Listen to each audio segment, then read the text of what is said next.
Olá, olá, olá, amigas e amigos, sejam muito bem-vindos a mais um vídeo do canal Ser Amigas. E esse é um tema muito interessante que eu venho trazer hoje para vocês, que é algo que me proporcionou me olhar como indivíduo de uma forma diferente e ter menos julgamentos e cobranças em cima de mim mesma. Então, puxe cadeira e vamos mergulhar um pouquinho mais nisso.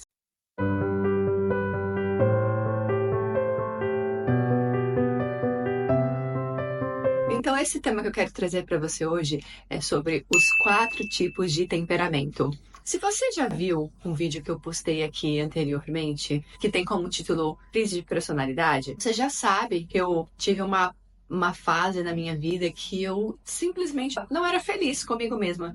O tempo inteiro eu me julgava e me comparava com outras pessoas que eu achava serem mais legais, mais interessantes e queria me parecer mais com elas e menos comigo mesma, entende? Eu achava que uma pessoa que falava mais calma, que tinha mais ternura, mais, serenidade na voz, no olhar, era muito melhor, muito mais legal do que a forma com que eu falava e que os dons, os talentos daquela pessoa eram muito mais interessantes que o meu, que muitas vezes eu nem tinha nenhum. Eu tinha esse olhar muitas vezes sobre mim. Se você não sabe do que eu tô falando, eu falei um pouquinho mais detalhadamente sobre isso nesse vídeo aqui, eu vou deixar linkado no card. Então, foi justamente me aprofundando em estudos relacionados ao comportamento humano que eu cheguei nos temperamentos. Eu não sei se você já ouviu falar nesse assunto, mas é uma ciência muito antiga, estudada por grandes filósofos desde muito tempo atrás. O que eu vou falar aqui para vocês é um resumo do que eu tenho aprendido através dos vídeos, palestras e livros que eu tenho entrado em contato referente a este tema. Inclusive, para este vídeo, eu vou me basear em 2 livros que eu li.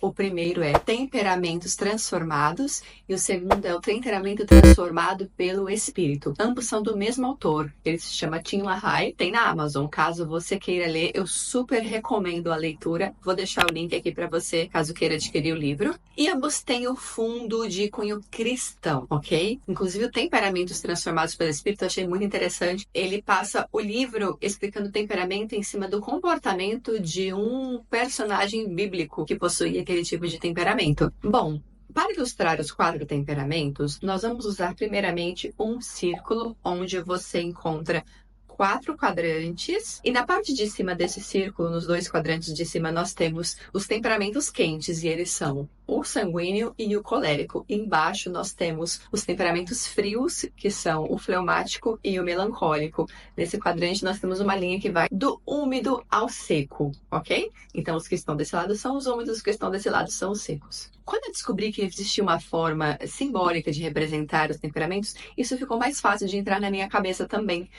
Os temperamentos, então, são representados por 4 elementos da natureza, sendo eles o ar para o sanguíneo, o fogo para o colérico, a água para o fleumático e a terra para o melancólico. Gente, uma coisa importante de frisar antes de mais nada é que não existe temperamento melhor que o outro. Cada um vai ter os seus pontos fracos e os seus pontos fortes. E além disso, nós podemos ter características de mais de um temperamento, porém, geralmente um vai ser mais predominante que o outro. Você pode ser 60% sanguíneo e 40% melancólico, por exemplo. Eu vou trazer aqui nesse vídeo um resumo do que eu aprendi, mas para não ficar muito extenso, eu vou dividir em 2 temperamentos neste vídeo e 2 no outro vídeo. Então, vamos começar falando do sanguíneo e o colérico, que são os temperamentos quentes, ok? Sem mais delongas, vamos conhecer o primeiro, o sanguíneo.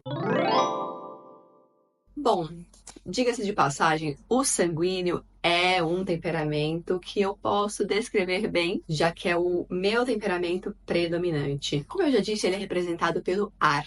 Quando você imagina o ar, o que você pensa? O ar é uma coisa que você não vive sem. Onde ele entra, ele se espalha, ele toma conta, você não contém. E assim é a presença do sanguíneo. Ele, inclusive, é, dentre todos os temperamentos, aquele que é reconhecido por marcar presença, por ser muito animado e sociável também. O sanguíneo é aquele que tem vida social, que gosta de fazer amigos e que gosta de conservá-los também, de estar em constante contato com eles. O sanguíneo não gosta muito de solidão. muito tempo sozinho, ele começa a se sentir meio deprimido, ele quer sair, ele quer ver a rua, ele quer ver gente. E assim é o lado social do sanguíneo. Sempre carismático, falante, animado, gosta de fazer graça, onde vai, ele vai marcar presença. O sanguíneo também é muito adaptável, inovador, busca por novas experiências, é ousado, arrojado. Uma outra forte característica do sanguíneo é não pensar muito antes de falar ou de fazer. Ele não gosta muito de perder tempo, simplesmente vai lá e faz. Em contrapartida, é muito característico de um sanguíneo começar projetos e não ir até o final, não concluí-los. E quantos livros um sanguíneo já começou a ler e não terminou? Eu que o diga. Sempre que aparece o mais interessante na frente, ele vai querer ler. Ou vai tentar ler, ou pelo menos se enganar que está lendo 2 ao mesmo tempo. E no final ele pode não concluir nenhum. O sanguíneo, ele não marca sentimentos em seu coração. Ele não guarda rancor. Geralmente, se você for para uma discussão, um relacionamento, por exemplo, com um sanguíneo, ele vai ficar até sem argumento porque se um colérico melancólico vier falar de algo que aconteceu há 1 semana, 2 semanas atrás, pode ser que ele já nem lembre mais dos detalhes, ele já esqueceu, ele já perdoou, pode até fingir que não, mas ele não vai mais ter aquela riqueza de detalhes para poder apresentar numa discussão. Ele esquece, ele perdoa, ele não tem como ponto principal o orgulho. O sanguíneo também, via de regra, costuma ser muito empático e se compadecer da necessidade de outras pessoas. Ele é capaz de sentir a dor do outro e também a alegria de maneira muito forte. Agora, se você quer saber de mais pontos fracos do sanguíneo, se tem uma pessoa indecisa, é o sanguíneo. Uma hora ele tá com uma ideia, daqui a pouco ele já tá com outra, daqui a pouco ele já tá com outra. E até mesmo para escolher uma roupa, uma ajudinha é sempre bem-vinda.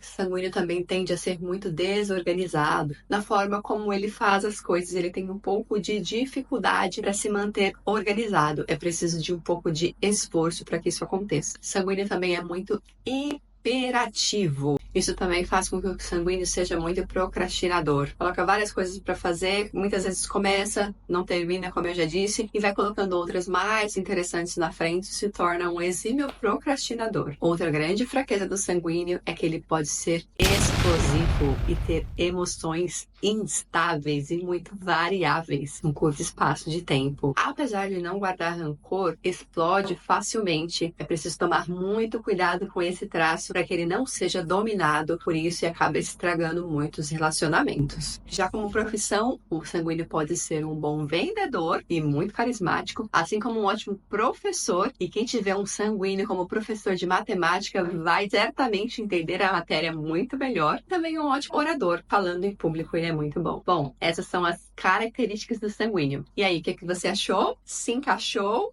Achou que tem muitas coisas que são compatíveis com o seu temperamento? Me conta aqui no comentário. Agora vamos para o próximo temperamento, então? Vamos falar, então, do colérico.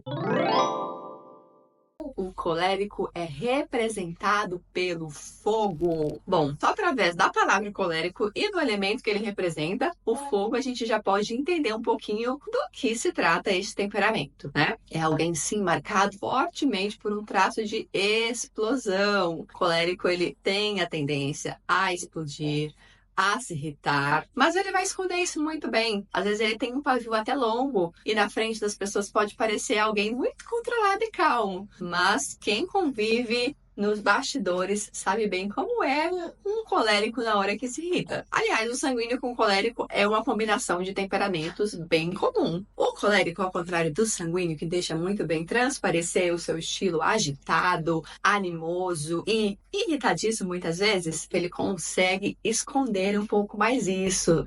Cara de pleno, faz carão e tá tudo bem. E se você tem um temperamento indeciso, tem dificuldade de escolher uma roupa, o seu amigo colérico certamente vai te ajudar. De primeira, ele vai naquela opção e vai resolver o problema. O colérico, ele tem muito senso de organização. Ao contrário do sanguíneo, isso é quase que nato na pessoa colérica. Geralmente, sua bancada de trabalho é organizado, seu guarda-roupa, tudo direitinho no lugar. Mas ele sabe ser desorganizado se ele quer também. O colérico, ele é ambicioso. E olha só, a sua ambição muitas vezes é movida por desafios. Os desafios não o desestimulam, não desanimam, muito pelo contrário, o fazem querer ainda mais conquistar aquele objetivo. Já ouviu falar naquele termo workaholic ou hard worker? Geralmente esse termo é atribuído a pessoas coléricas. O colérico, ele é muito trabalhador e ele vai a fundo se ele tem um objetivo a conquistar pela sua família, para trazer sustento, para conquistar alguma coisa, seja lá o que for, ele vai trabalhar duro de dia e de noite. Ele trabalha mesmo. Isso se reflete também na competitividade do colérico. Ele é competitivo e gosta sempre de ganhar. Não sabe perder muito bem, não. Muitos líderes por aí têm o temperamento colérico. O colérico, ele é um líder nato e ele é um líder assumido. Não é geralmente aquele que se esconde, não. É aquele que toma a frente e assume a liderança e faz a coisa acontecer mesmo. Apesar da empatia não ser o ponto mais forte do colérico, ele sai em defesa dos pobres e oprimidos. Muitas vezes a sua... Oi, filha, a mamãe tá aqui, amor. Muitas vezes a sua motivação não vai ser exatamente defender aquela pessoa, mas sim punir aquele o qual cometeu o erro. O colérico também pode ser muito crítico e dominador.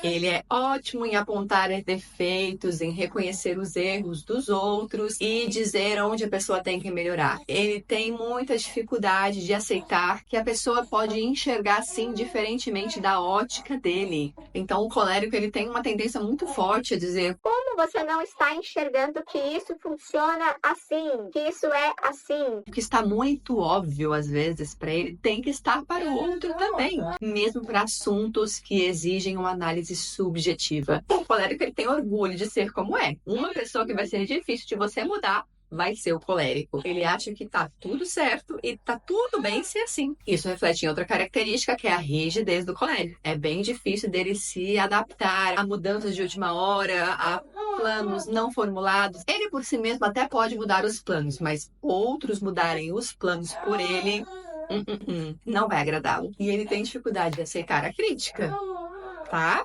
Toma cuidado para corrigir, para falar alguma coisa do trabalho de um colérico, porque ele tem um pouquinho de resistência com isso. Quer reconhecer um amigo colérico? É aquele que vai direto ao ponto, não fica dando muita volta, falando muita ladainha. Ele vai lá e fala o que tem que falar e pronto.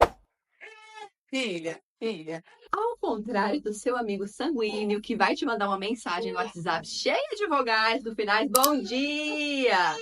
O colérico geralmente vai simplesmente falar: oi, bom dia, você tá chegando? Ou nem bom dia vai te dar. E ele vai passar muitas vezes como grosso, mas calma, gente, é só um jeitinho colérico de ser. E tá tudo bem. Em suma, esse é o temperamento colérico. Bom, você já viu que ambos têm pontos fortes e pontos fracos. Você tem agora ferramentas na sua mão para se avaliar e ver o que pode ser melhorado, ok? Trabalhe seus pontos fracos, valorize os seus pontos fortes e você pode sim se tornar uma pessoa muito melhor. E não ache que por você ter um temperamento ou outro, você nasceu assim, porque sim, a gente nasce com temperamento, e você vai morrer assim. Não, não é assim, não, Gabriela. Aliás, se você não sabe o que é a síndrome de Gabriela, ou nunca ouviu falar, corre nesse vídeo aqui e confere que eu tô falando um pouquinho mais sobre isso.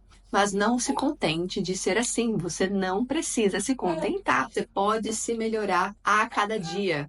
E como já dizia Paulo, lá em Romanos, mas não vos almodeis com este mundo, mas antes transformai-vos pela renovação da vossa mente em Cristo Jesus, para saber qual seja a boa, perfeita e agradável vontade de Deus. Amém, que nós temos essa oportunidade em Cristo para nos tornarmos pessoas cada dia melhores. Se você gostou, deixa o seu like, se inscreve no canal, ativa as notificações para saber quando o próximo vídeo vai ser lançado e eu vou trazer para vocês os outros dois temperamentos frios, o fleumático e o melancólico. E se você não se encaixou em nenhum desses dois, certamente você vai encaixar-se em algum dos próximos, ok?